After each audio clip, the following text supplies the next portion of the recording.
Mr. Speaker, I submit that the government is nowhere near ready to conduct the LLG elections. Inap you confirm suppose all LLG elections by come up with time where for the LLG election, and 26 million kina has been allocated for the 5 by-elections.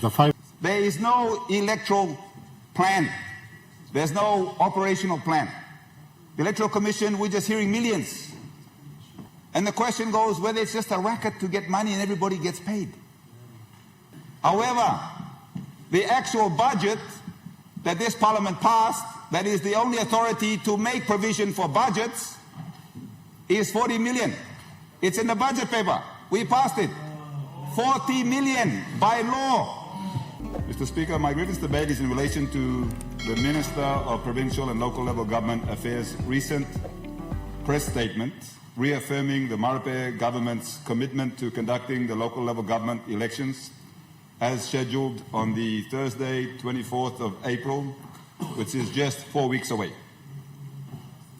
Mr. Speaker, I note of the earlier question without notice by my opposition colleague, Governor and member of East Sepik Provincial Electorate, Honourable Allan that was directed to the Minister for Administrative Services and Minister assisting the Prime Minister on constitutional matters concerning the same issue of LLG elections.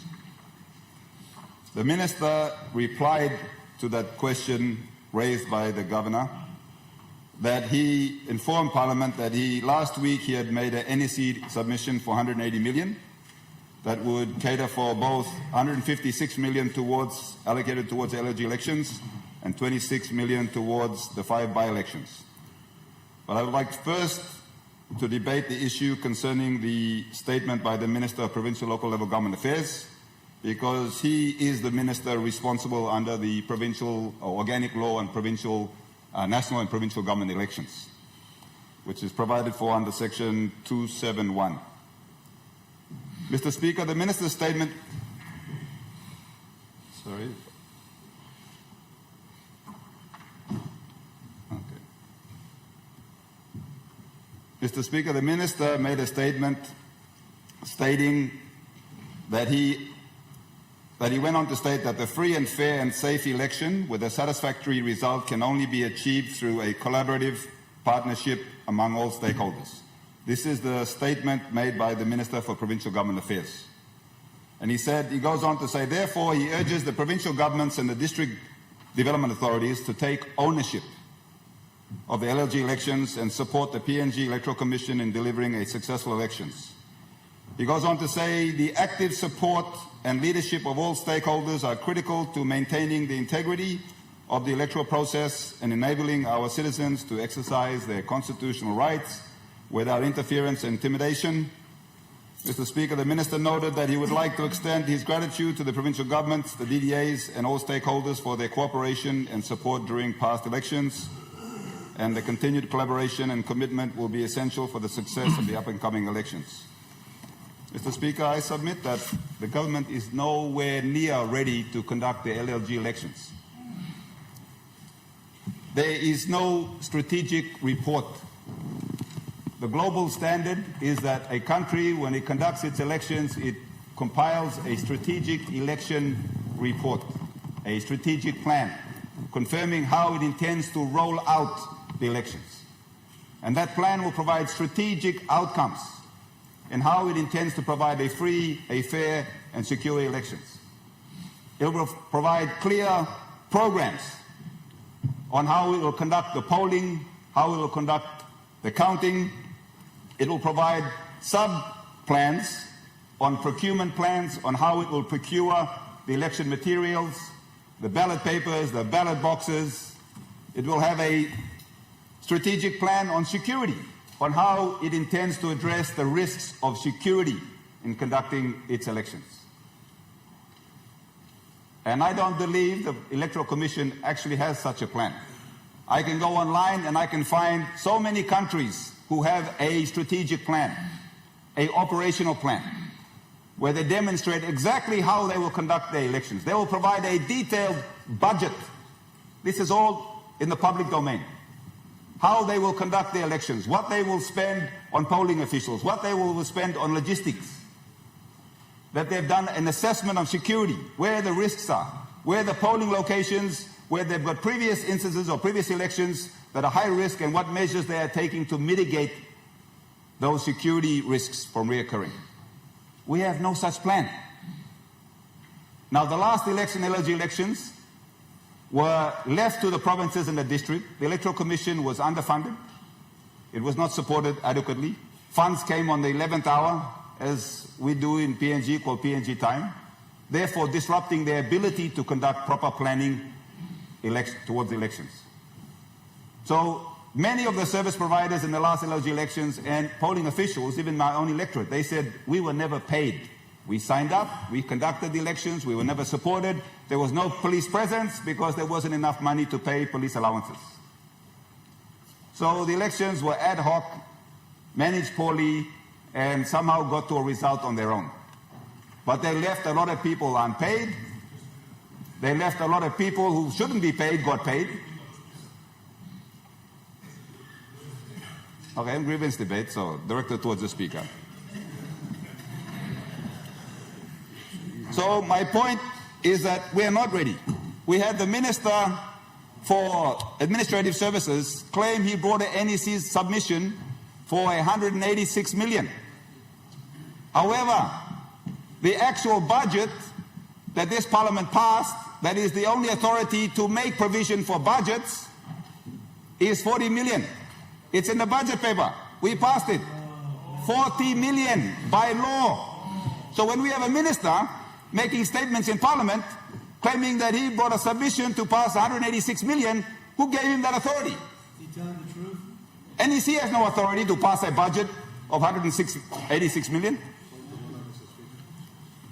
Prime Minister, what is your point of order? I want to point the member for Medang to Section 3 powers of the Minister for Treasury in Public Finance Management Act. Thank you, Mr. Speaker. Prime Minister, I think your point of order is in order. Thank you. I take note of the Prime Minister's. Now he's the one talking about giving legal advice.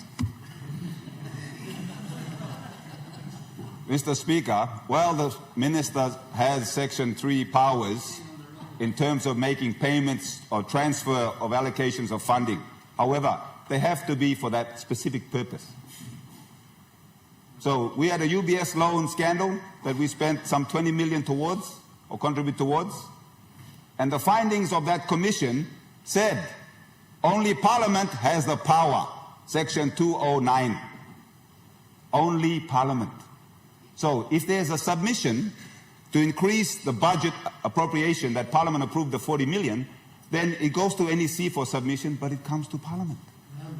So unless it was a submission for a supplementary budget to bring back to this Parliament to increase the appropriation from 40 million to 186, then that decision, I would say, is unconstitutional. It's outside of the budget framework. So it's unclear how the Minister and the government plans to conduct elections on illegal use of funds outside the budget framework and find themselves being challenged in court on this same issue. There is no electoral plan. There's no operational plan. The Electoral Commission, we're just hearing millions. I had the opportunity to go and sit down with the Electoral Commission manager in Medang and ask, what are the preparations? And he said, no money. There was no plan. I was able to secure some details of what it costs to run an election. What electoral officials get paid, looking at the hire car rates, and I'm estimating just to run Medang District 3 LLGs, it should be no more than 500,000. But we're hearing millions. 180 or 56 million. The reality is, once payment goes to Electoral Commission, it ends up paying previous bills. And we don't even know if those bills are lawful or vetted or legitimate. And the question goes whether it's just a racket to get money and everybody gets paid. We have no visibility. So while the good Minister for Provincial Local Government Affairs is saying We need to work in partnership. Well, where's the partnership? Where's the plan? Where's the budget? Because we got nothing. We had a census that we don't even know what the outcome is yet. A census you can conceal outcomes and delay and talk, you'll get the result later. We're talking LLG election. Now, what is certain between now and then is law and order is worse. Honorable Member for Madang, sorry for interrupting you. Your time 1 minute, for stop yet, debaters, Mr. Speaker. 1 minute. Thank you. How about you add 1 more minute again? So, Mr. Speaker, Honorable Member, your point of, what is your point of order, Minister? I reserve my debate to other day, but I want to contribute to grievances debate.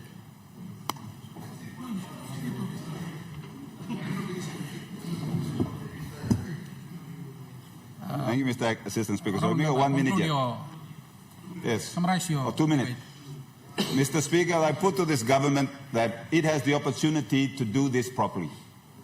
Now, I looked at the dates, and if we delay the dates to June 24th, we will still complete the LLG elections or polling before September, the independence date of 50 years.